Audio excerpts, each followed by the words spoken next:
Thank you all for joining the Young Fabians and Labour Housing Group event with Thangam Debbonaire on the future of Labour's housing policy. Hi Thangam, thanks for joining us. Hi everyone, thanks for having me. All good. This is a member-led organisation that I have the pleasure of chairing. And this event is actually the 46th in our Zoom series. Wow. We've had, with events happened and events going on, over 20 shadow ministers join us, which is fantastic level of engagement. So thank you to everyone who's been to our events before, and thank you to those planning on coming to those in the future. Please do have a look on our website, youngfabians.org.uk for more. The hashtag for this event is #FabianHousing. You can find the Young Fabians on Twitter @YoungFabians, and the Labour Housing Group is @Labour Housing Group. Thank you all very much for taking part. I'll hand over to Chris. Thank you. Hi guys, and welcome Thangam. Just by way of introduction, my name's Chris Worrall and I'm a member of both the Young Fabians and the Labour Housing Group. I work in the land acquisition team for a later living developer, and I sit as a non-exec director of a housing charity focused on women fleeing domestic abuse and chair a local residents association. Thangam, thanks for coming, and it's been a very, very popular event for Young Fabians. Most of our members, what they like to do with these things is hear a bit more about how you got into politics, your journey, and what makes you tick. So what got me into politics and what makes me tick is that, like, I think probably most politicians and most politically active people, most members of the Labour Party, I just wanted to make the world a better place. And I know that's really corny, but yeah, it is so. And why else would anybody get up and go campaigning or go knock on doors in December and it's raining and it's cold for a general election? And why would any of us do the things we do if we didn't genuinely believe that we could actually make the world a better place? And also not just believe that we could and we should, but that it really can happen, that actually campaigning is how you make the world a better place. And if nobody had ever campaigned, where would we be? I mean, women wouldn't have the vote. Most working class people wouldn't have the vote. Well, loads of things. We could just go back in time, couldn't we, if there hadn't been campaigns? So how did I get into politics? Well, I was born into a very Labour family. My grandparents were both trade unionists, working class people who worked, my grandfather on the assembly line at the Cowley Works in Oxford, and my grandmother was a nurse, and I was brought up, they were active in the Co-op Party, the Labour Party, and their trade union movement, and my grandfather was a Labour councillor. And a story about my grandparents that always haunted me, and is probably one of the reasons why I'm doing what I'm doing now, is of the two of them, I loved them both ever so much. But my grandmother, in my view, was the brains of the operation. And it was the sort of time when women rarely got the opportunity to stand for elected office, very rarely. And my grandfather was always the one who was assumed to be the one that would stand for council and stand for trade union rep and all those things. And in the end, he was asked if he would stand for election in a parliamentary election. And he said that he couldn't do that because he was a working man and he couldn't afford to take the time off work. And that story really haunted me on two levels. One, because he would have been a great MP, but two, that nobody had asked my grandmother, who would have been an even better MP. And she always used to whisper to me in my ears, not very subtly, A, don't get married. She whispered that bit. I don't think she wanted my grandfather to hear. But B, make sure you fight for what you believe in. And that if you really want to, that you can make a difference. It's not always the difference that you expected to, but you can make a difference. And she was just brilliant. She would campaign on the bus. I mean, that woman would talk to a stranger about why they should vote Labour in the bus queue. So she inspired me. And I'm mixed race, and I come from that's my English side of me, and my Indian side. My dad got on a boat, a one-way ticket, when he was 17, got off the boat, he was 18. His parents had sold everything they had to give him a ticket. It was in the sort of time, the early 50s, when people did that. So my dad was a first generation immigrant who I think really struggled in this country and never wanted to admit it. But also wanted me to see the world as an opportunity to make a difference in, and that's just really stayed with me. Amazing, thanks for sharing that with us. I suppose that might help us segue into just explaining for the Young Fabian members out there, what is the role of the Shadow Secretary of State for Housing, and what sort of issues are they going to be So the actual Secretary of State for Housing is a man called Robert Jenrick, and he's the actual Secretary of State because, unfortunately for us, the Tories hammered us in the last general election and they got a massive majority, and it pains me every time I have to admit that. So my job as Shadow Secretary of State for Housing is literally to shadow everything he does. It's to read his every word. It's to note down his every announcement. It's to analyse it. It's to talk to as many people as possible about what his policies actually mean in practice, where the flaws are, what the problems are. It's to spot when he's contradicted himself from something he said yesterday to something he said 6 weeks ago, which, by the way, he has. It's to analyse the impact of his policies. So it's to shadow him, but also on the flip side, the positive side, is to come up with the overall aims and the policies that I would be implementing if I was actual Secretary of State for Housing, because my plan, as I'm sure lots of people's plan, is that Labour wins the next general election, and then I get to work with all those different housing organisations to actually make sure that every single person has a home that's decent, affordable, based on fueled by renewable energy, built with environmentally sustainable materials, and truly affordable, not pretend affordable. So we've all got that vision, I'm sure, but it's my responsibility to pull together the different policy strands and try and make that happen. Fantastic. I'm just going to outline what we're hoping to briefly discuss before we get onto a Q&A before 8 o'clock for this evening's clap for carers. So we'll leave 10 minutes for Q&A. That's come in via email. What we're hoping to ask you about today, Thangam, is touching on sort of how you tackle the different areas that face housing. So initially, I'll ask you a question about housing for domestic violence. People, with a lot of the amount of domestic homicides have soared, and the number of reports of abuse of, I think, refuge has increased by 49%. And I know you've asked a question in the House of Parliament recently on that topic, as well as looking at Labour's 5-point plan that was announced for renters over the weekend. That's had some interest, and touching on homelessness, rough sleeping, and leaseholders, and finally the supply. We can do all that in 40 minutes. We can do all of that, yeah. We can. But, great. So recently there was a blog posted on Red Brick blog by the former president of Chartered Institute of Housing, Alison Inman. What do you think that the government doing enough for victims of domestic abuse and the coronavirus, and how does housing play its part in that? The short answer is I don't think they're doing enough. But the longer answer is they're doing a lot more than I thought they would.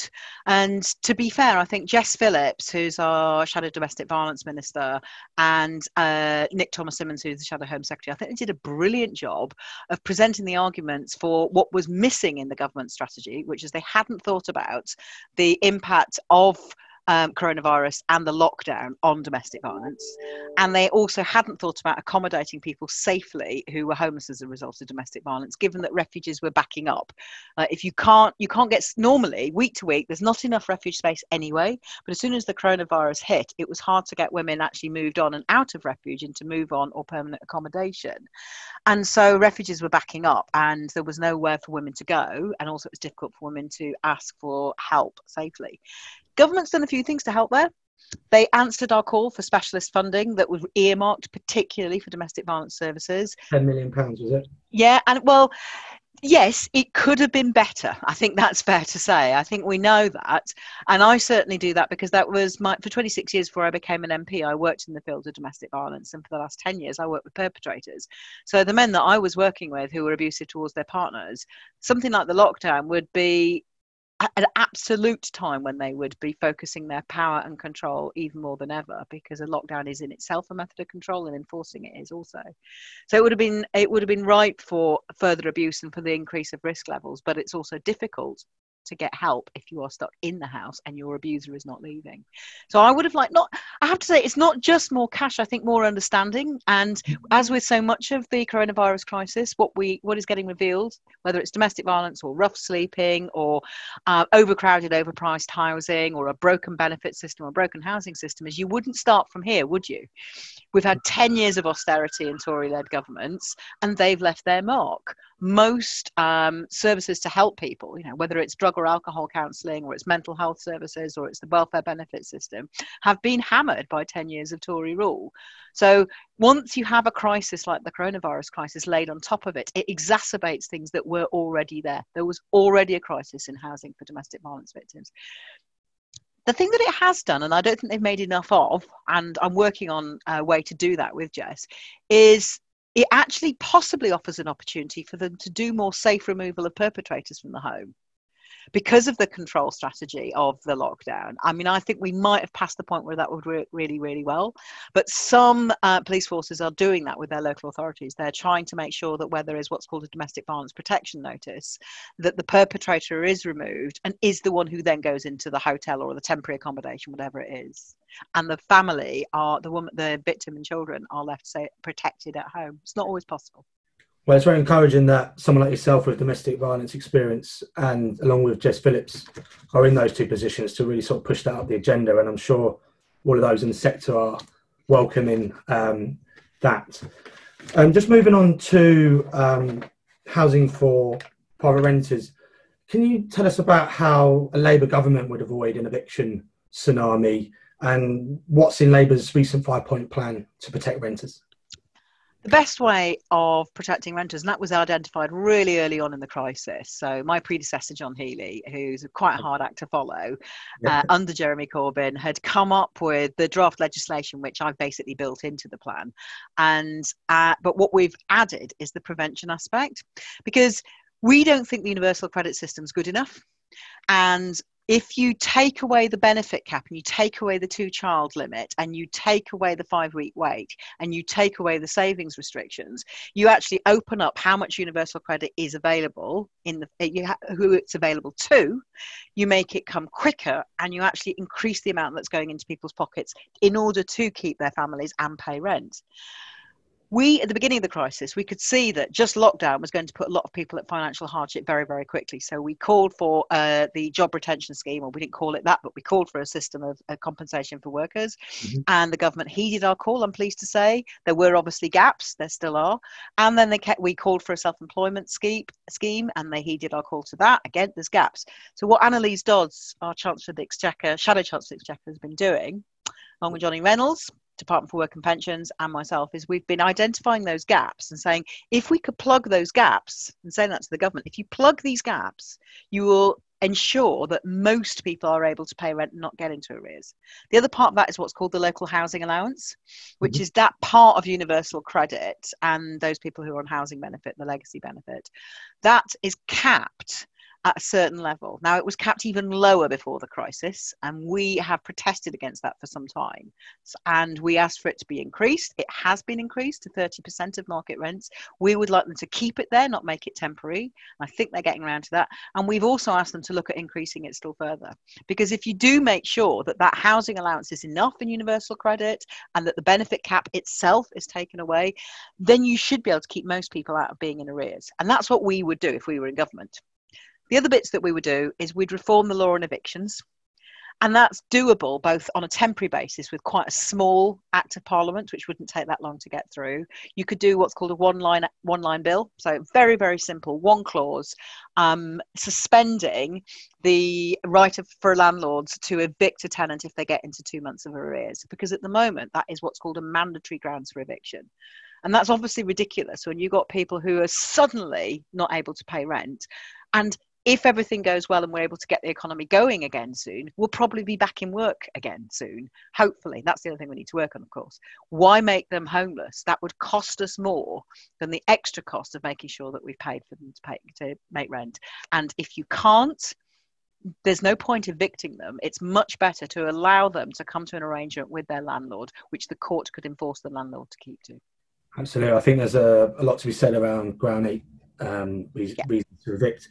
And it has come under some sort of criticism lately from those who have called for cancel the rent, who suggest that a policy focused on what was intended to avoid harsh debt collection, as outlined by the likes of Citizens Advice and Shelter, warning about gaps in rent. Well, what do you say to those critics? Well, I say I'd rather people weren't getting into arrears. There are so the policy called cancel the rent is actually surprisingly un-Labour. It's a really regressive policy because, for instance, there are people who are still in work, still able to pay their rent, and if you just cancelled rent, they would also benefit, and they don't need to. For instance, you know, I have a flat in London, which all MPs who don't live in London, we have rented accommodation in London. It would cancel my rent.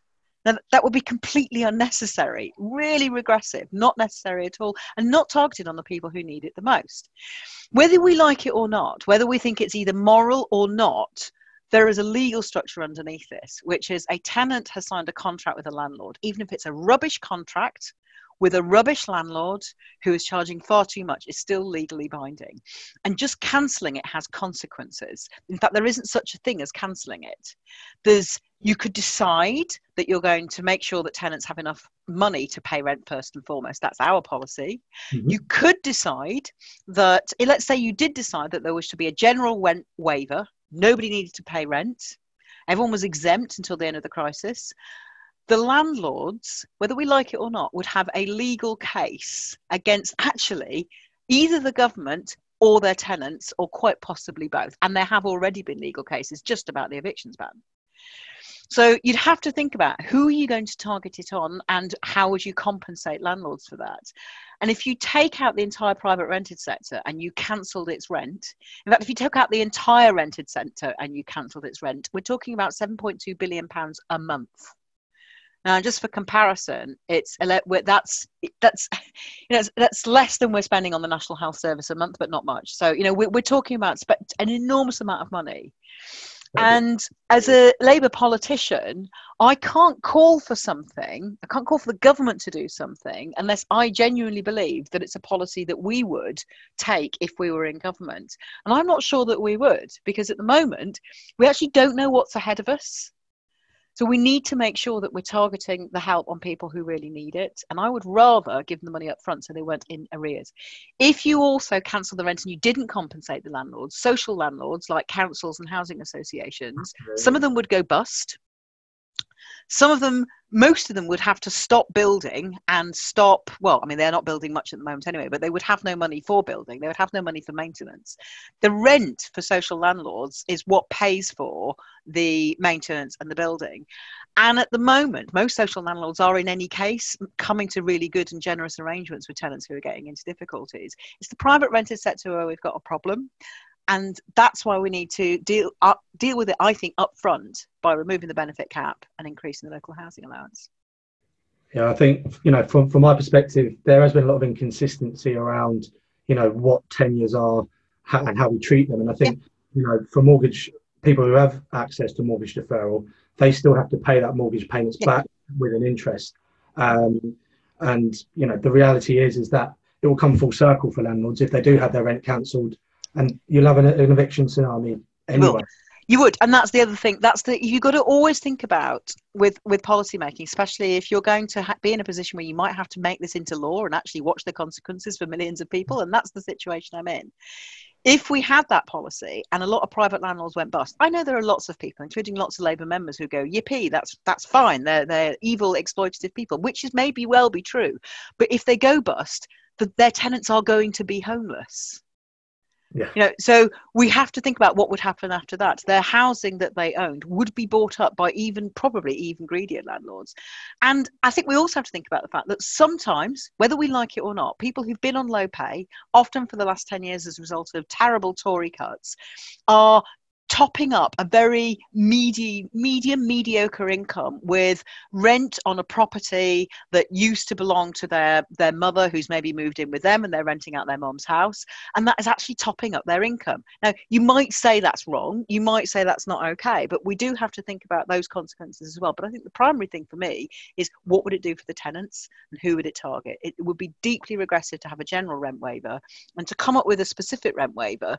If you're going to do that and target, you might as well pay up front by removing the benefit cap and the local housing allowance, increase the local housing allowance.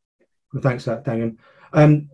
Homelessness has seemed to be eradicated overnight by moving rough sleepers at risk of COVID-19 into hotels. and other types of accommodation. And there are some, great charities that have acted so quickly, like Housing Justice out there, to have allowed that to happen. But to what extent is there an exit plan to ensure homelessness and rough sleeping, can continue to have the permanent housing and support they need going forward?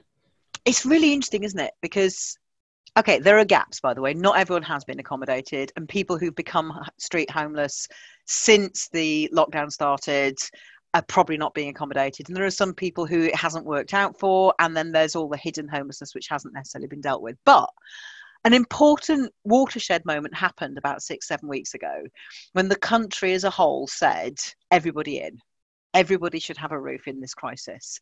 And that meant we went from both major parties actually at the last general election promising to eradicate street homelessness within a period of years. Ours was also a period of years.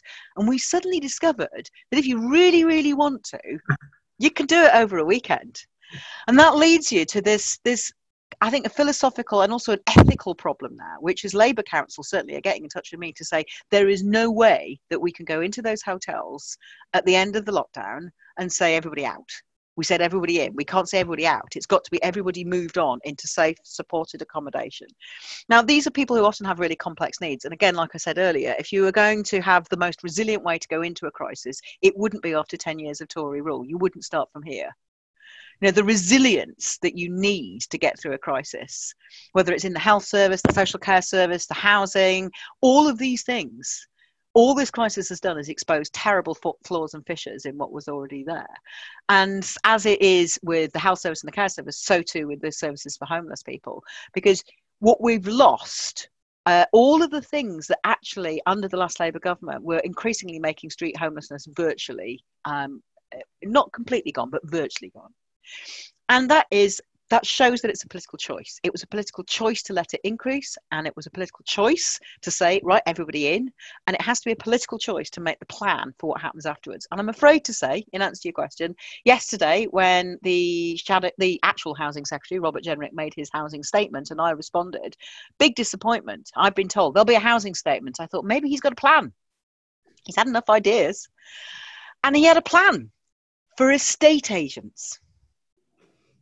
There was no plan yesterday for what he's going to do at the end of the lockdown. And when I asked him about it, all he said was he'll be coming to that in due course. This is probably 5 weeks away. And it was a miracle that we got everybody in over the weekend. It took a phenomenal amount of work, but councils are now really strapped. They are about 10 billion adrift from the actual cost of what they've needed to spend on COVID, including the homelessness accommodation and what the government's given them. The government said, spend what it costs, we'll refund you. It's not happened. So naturally, councils are really worried that they're going to have to come up with all the support services and move on accommodation at the end that will be necessary when a Labour council, because I believe in this, won't go into a hotel and say everybody out. I think that Labour councillors are going to try and find ways of accommodating people. And I think that that's what the Tory government's counting on. And it makes me very angry because it's not free, but it was political choices from the centre, from Tory government after Tory government after Tory government that has led us to this point. And they don't have a plan. So I'll keep going back on him because he knows he's going to be held to account. Weirdly, I think interestingly, maybe, I think he's getting a lot of pressure from Tory councillors as well. Well, I'm not surprised. And for those that might have missed yesterday's housing statement, you can watch Thangam reply to Robert Jenrick on Parliament TV. And you can find that link on the Labour Housing Group Twitter. And housing for leaseholders and shared owners. There's been a sort of rise. I think the statistics show us from the Housing Ombudsman in 2009. The figures were around, I think it was 7,678 combined number of complaints dealt with and inquiries. Fast forward 10 years, that number's now 16,300. It's 212% higher than a decade ago. It's 10 years of austerity coming through the housing association sector as well with regards to how housing is being managed and complaints to those providers. Is that an issue that needs to be taken up? Oh, goodness me, yes. I mean, if what leaseholders are mostly telling me at the moment, the ones who are most vocal to me and my Shadow Minister, Mike Amesbury, who's covering leaseholders and the related issues, the thing they most tell us about is feeling trapped feeling ripped off, quite often because they are, and those who are in properties with unsafe cladding feeling quite scared as well. And the two scandals, the leasehold scandal and the cladding scandal, are overlapping scandals, because there are people who are paying eye-watering sums, even in the lockdown, for what's called waking watch. And that is no real protection from the fire risks of having really unsafe cladding, when what should have happened is that cladding, the cladding never should have been on there in the first place, but once it was known it was dangerous, we've had 2 years since Grenfell to get rid of it, and the government, in fact, no, we're coming up to 3 years now, and the government hasn't taken responsibility. In fact, in Australia, I hear that in one state in Australia, basically the government took on all the liability, and they're now basically, they've done the work, they take the liability off the leaseholders, and they've sued the developers who use the cladding material. No. Now, there's problems in there as well, but it was a better way than leaving the leaseholders stuck with it. And that's kind of typical. It's like an emblematic issue for leaseholders, is the cladding issue. Even those who are not affected feel affected because they are experiencing the same problems of being tied into something. If you were designing a housing system from scratch, if you just landed on the United Kingdom as an empty island and said, right, okay, how will we design a housing system? You would never come up with the leasehold. No. You just wouldn't. So it's ripe for reform. And if you have a vision, which I do, and I think most of us would agree, that everybody has a right to a safe, secure home on a tenure that is appropriate and secure, you wouldn't put leasehold in there, and certainly not in the way that it is at the moment. So the problem then is, how do you undo it?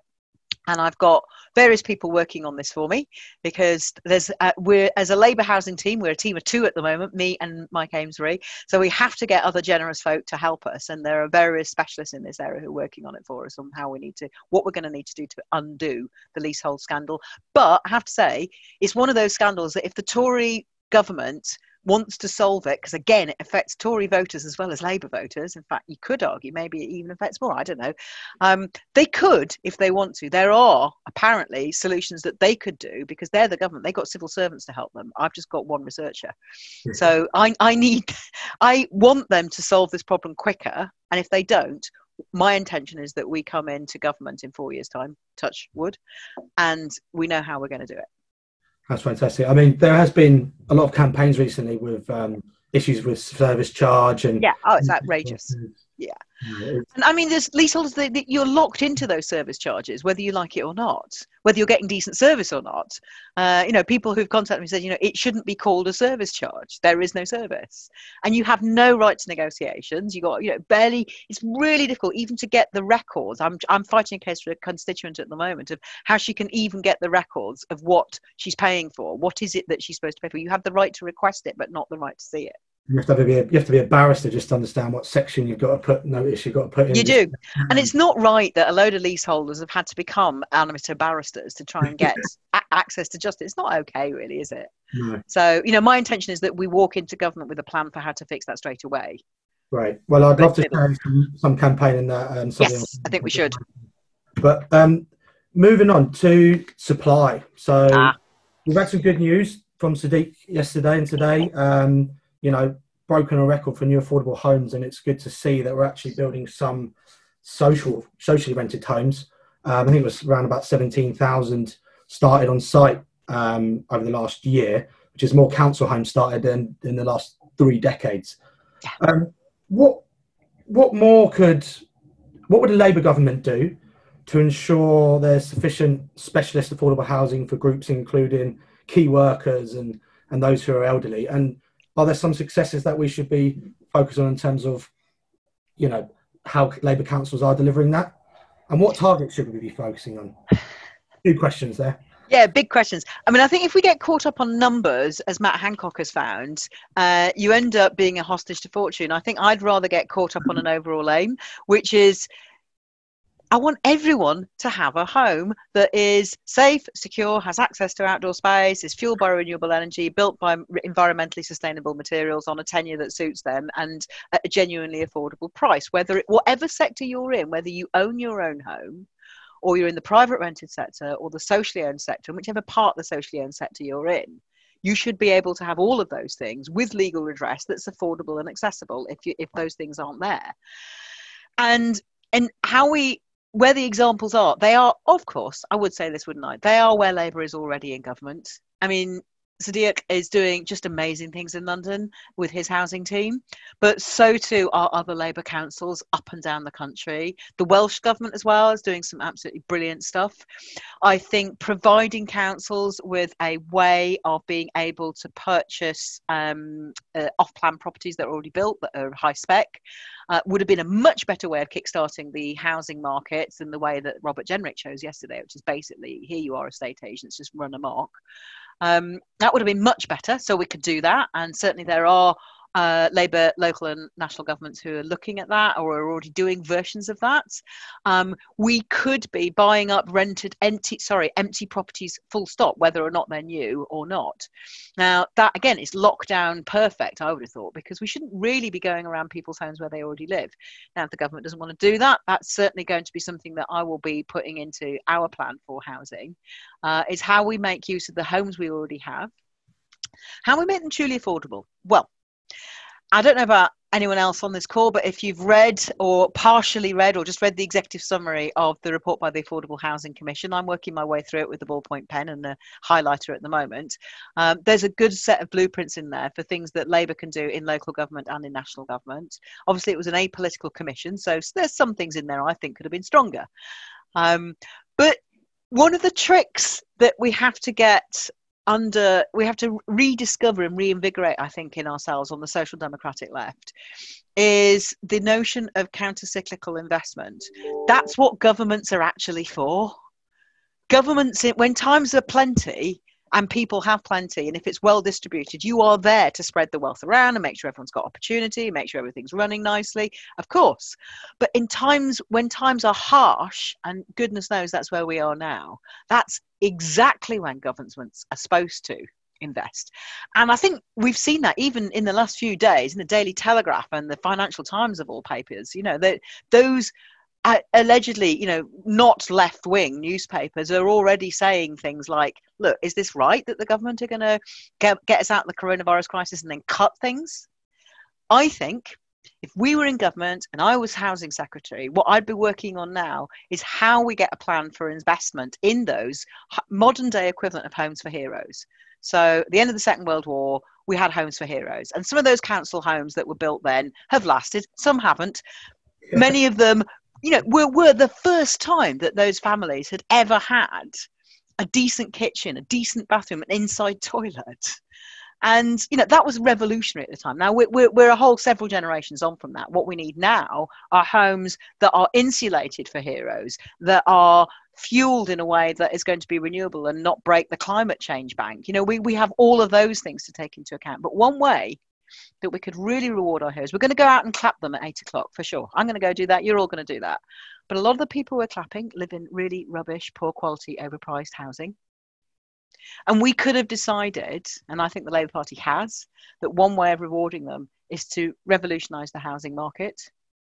And by revolutionise it, I mean you bring in regulations into the private rented sector.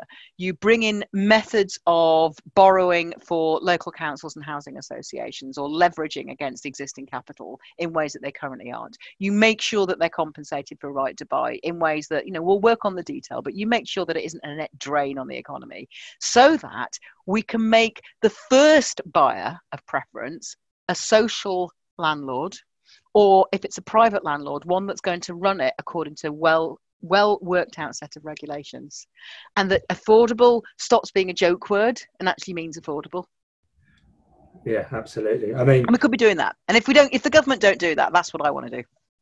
Well, it's good to hear that there's a lot of plans in the supply side, because, I think there was the recent Social Housing Select Committee to close its consultation recently, of which Labour Housing Group did make a submission, as well as Shouts, and I'm sure another number of other organisations have done so as well. There was a cross-party commitment motion last June, I think, to deliver 155,000 socially rented homes. And I know we're a long way away from bottoming numbers, but to what extent do you see social housing as a predominant factor? And a message from Josie is asking whether, do you see intermediate rental homes where, say, the rents are discounted at 20% of market level as a way to support, people on low to middle incomes, graduates and young people?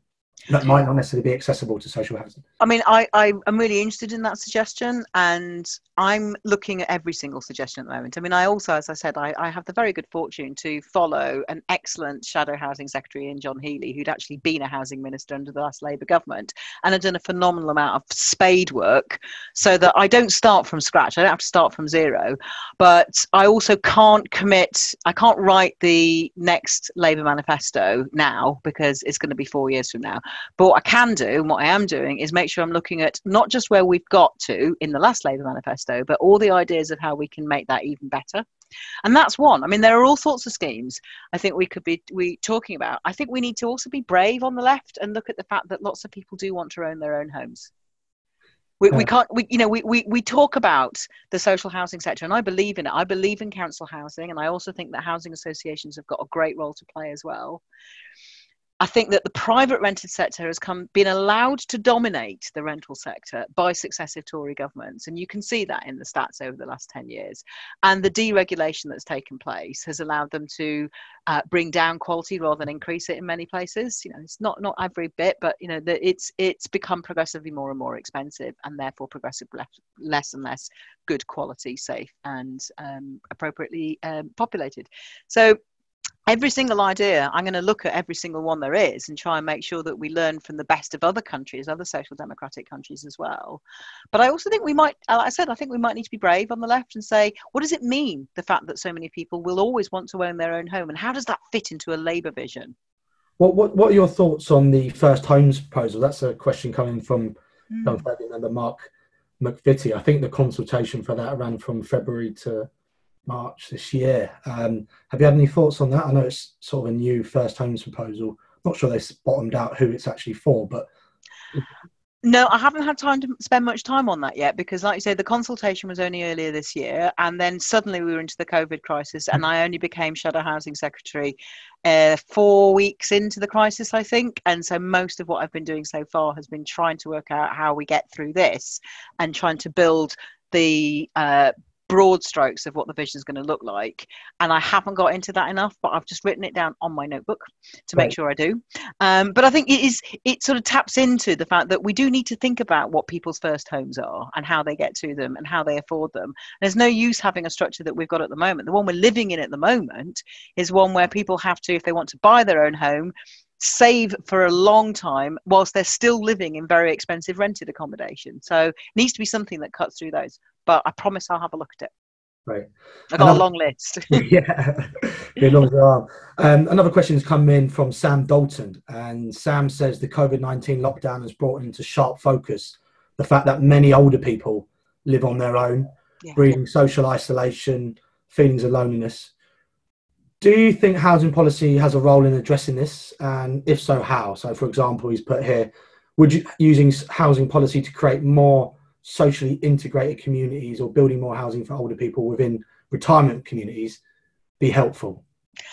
Well, the short answer is obviously yes. I mean, I think we should be designing the sort of housing that can be flexible over a lifetime.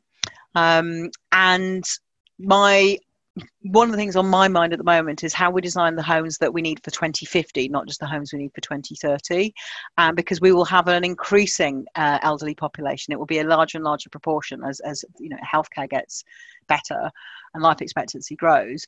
So we need to design homes that can be used flexibly, so people can live intergenerationally in new ways. I mean, I come from a South Indian background, so intergenerational living in my family is just like normal. And I think it's something that in this country we've tended to atomize our family lives. And you're absolutely right that the COVID crisis has been like a blue dye exposure of so many things that were probably wrong for some time about how we live. And not only that older people live alone very often, but often a long way from their family who have moved away and come and visit maybe once or twice a year. And that goes for me too. I mean, my mum was in Yorkshire. It's too far away from my liking, and really, really feel it now. So I think there are all sorts of schemes. Like there's a really interesting one in the Netherlands, which is partly dealing with a problem of student accommodation, but it's also dealing with the problem of older people living on their own, which is with a really carefully vetted scheme and all sorts of support put in place, where a student will live with an older person and they have to agree that they actually do live there. And they don't necessarily eat all their food together, but they're living in the same property, and that means there is someone there. They have to do a certain amount of socializing together. They're interviewed carefully to put them together, and I've heard of that being a way of helping with not just intergenerational with the loneliness of older age and the vulnerability that comes with that and the isolation that comes with that, but also the fact that there's a whole generation of young people getting to know a different generation of people, and that's no bad thing. Mm-hmm. I think we also need to think about how we design communities, and there are too many housing estates across the country that haven't thought through, okay, where are people going to safely grow old? How are they going to be able to walk to the doctor's surgery? How are they going to get exercise? How does that integrate into seeing their grandchildren? Why are we not designing places where there is space and economic scope for a new family to be able to afford a home in the area where their grandparents are? I think we should have that vision of how we want to live. Couldn't agree more. The next question is regarding the LGBT community in housing. So this is a question that's come in from Hunter Powers, which is in regard to housing benefit. Has there been any consideration into removing the age cap for people under 35 who are restricted to shared accommodation rates, as this insinuates those that are under that age should be living in shared accommodation, but everyone has their own individual circumstances which may warrant them the need to live in a self-contained unit. This individual, as a trans person under that age, has found it difficult sharing accommodation in the past due to variations of issues, including discrimination. And they feel there's no security if they lose a job. The benefit wouldn't cover the housing costs. And some of them have ended up homeless because of that. Is there, what could the Labour government do with regards to housing benefit? And what should that age cap be limited to shared accommodation? I think this is something which speaks to a bigger problem, which is the problem of the private rented sector being so overpriced. If you take all of that apart and you say, well, there is the restrictions on housing benefit and there's the age cap, in actual fact, what's underneath that is unaffordable housing. And as well as in this situation, and I'm really sad to hear that, it's also someone who doesn't feel safe to share. And I think that there's two issues there. One is obviously about discrimination, which I feel really sad at the thought that people are feeling forced to live alone rather than choosing to. I think there is a difference between making a positive choice and feeling unsafe to do anything else. But the other side of that is, why is housing so unaffordable that fear is a really live and real fear? And so what I would want to do is not count out the idea of reforming housing benefit, because I think it does need reforming and is the universal credit that local housing lands, as I said. But I'd also want to come at it the other way around, which is try to make housing truly affordable and make it good quality and make it, as I said, in relation to older people, flexible so that it would be reconfigured in different ways at different times in people's lives at different stages in the community. So I'm sad that there are people who clearly do feel unsafe to live with other people. And I'd want it always to be a positive choice, but I'd also like to make sure that housing is truly affordable. Great. The next question has come in from Abdi Diwali. Abdi asks, recent changes to planning policy by the Tories means that there's no requirement for planning permission for single-storey rear extensions of up to 6 metres on terraced or semi-detached homes. What changes would Thangam like to see in planning policy to make new affordable homes easier and quicker to build? Well,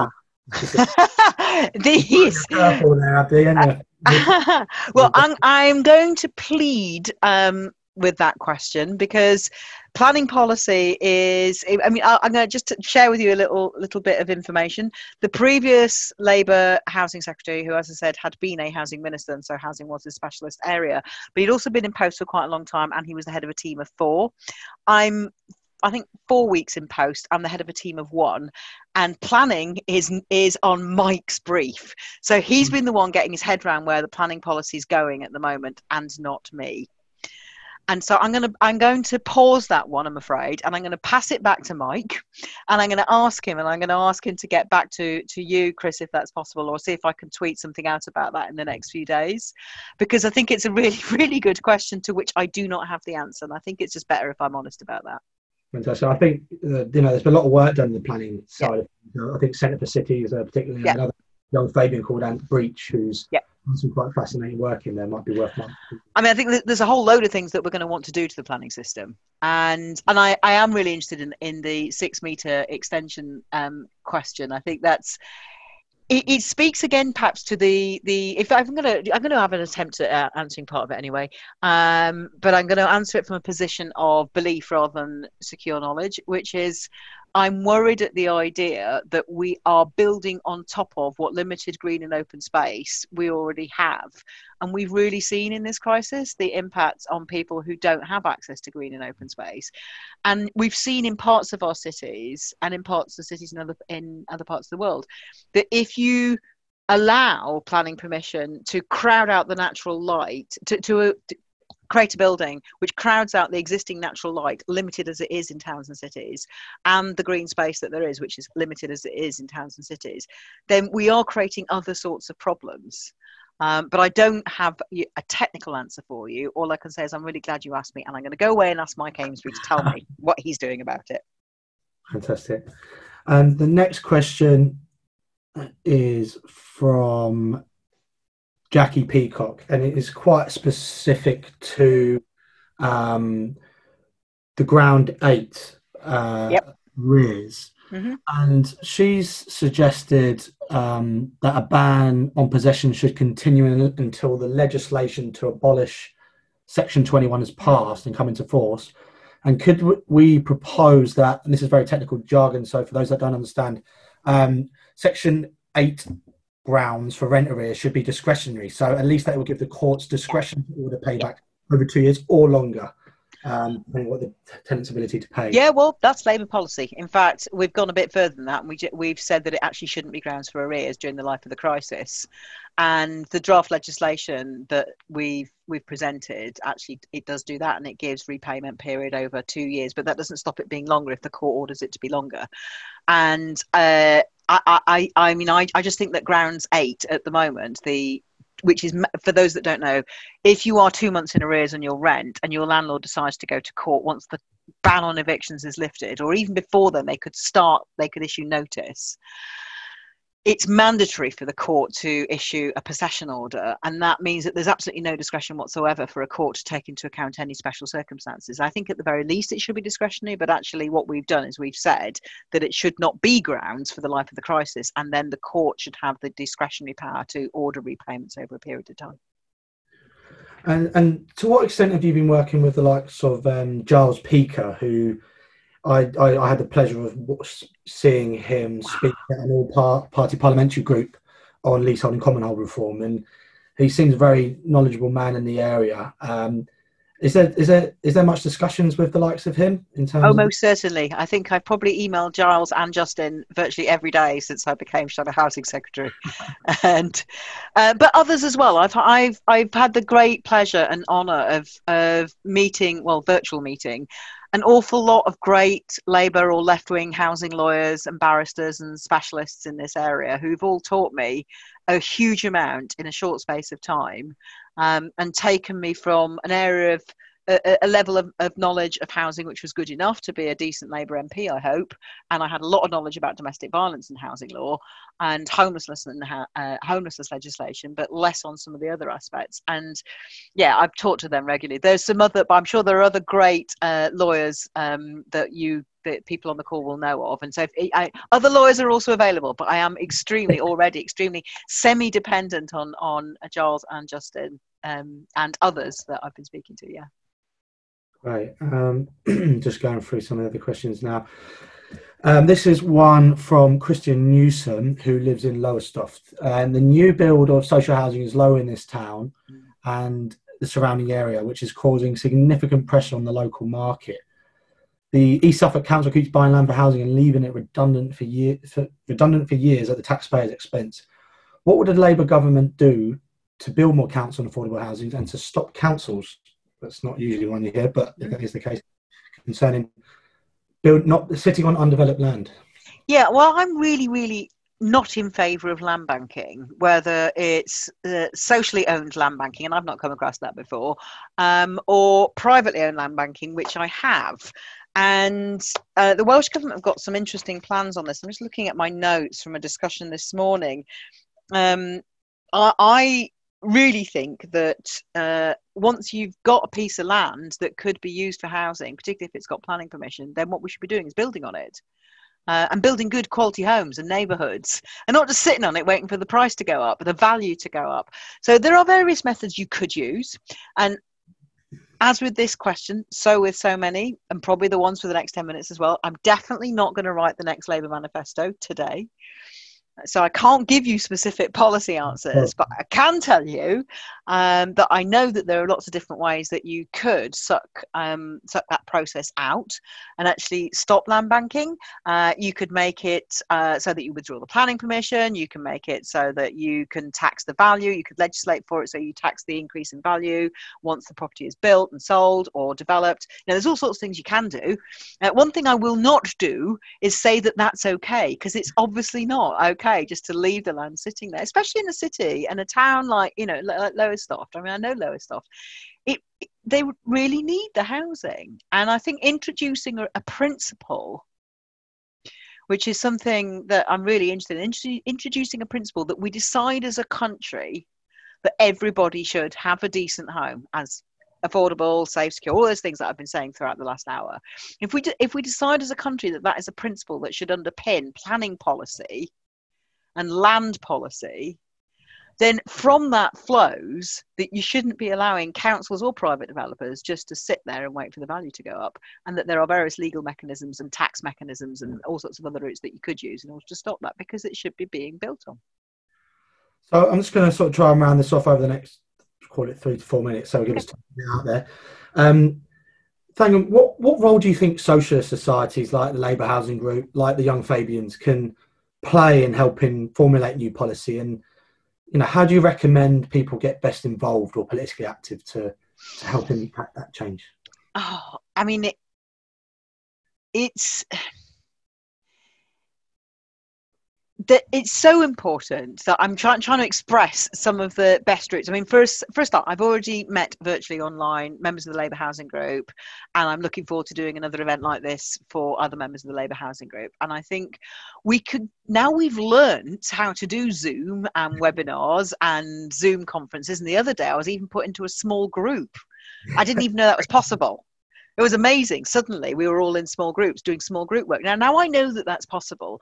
I think that that's opened up a whole other world of policy development and policy discussion. Like every single question that people have asked this evening, I would really like it if we could actually have a discussion about them and sort of say, okay, so those of you who are interested in leasehold reform, can you just go off for 10 minutes and talk about it and then come back and tell me what you think, and have some specialists in on that discussion. I think in Fabians, you have a tradition on the left, in Fabians generally and Young Fabians in particular, of helping to come up with really well thought through and considered policy ideas in well written formats and well thought through presentations. So I would like to carry on working with you, and I'd like us to spend some more time on each and everything that you've discussed this evening. But I also think housing policy in the Labour Party shouldn't come from the Shadow Secretary of State. It comes from CLPs and constituency Labour parties discussing things. It comes from groupings like socialist societies in particular, specialising and working on particular areas, which I know both Young Fabians and Labour Housing Group do. Deciding that you will do something in particular, but maybe that we talk about it, and I say to you, I'd love it if you could do this, and you say, no, we want to do this, and I say, well, okay, well, why don't we do this bit together? And then you come back and challenge me with it and say, well, we've come up with this idea. What do you think? I also think other ways, get involved in National Policy Forum. I had my first National Policy Forum meeting a couple of weeks ago. That is a forum which I know over the last, some people have not felt able to get involved in and others have. There is such a thing as the National Policy Forum on housing, local government and transport. It's going.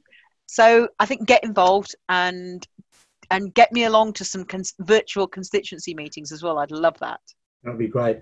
Just to let everyone know, if you haven't joined Labour Housing Group, do so. The next Q&A session with Thangam Debbonaire is on Wednesday the 27th.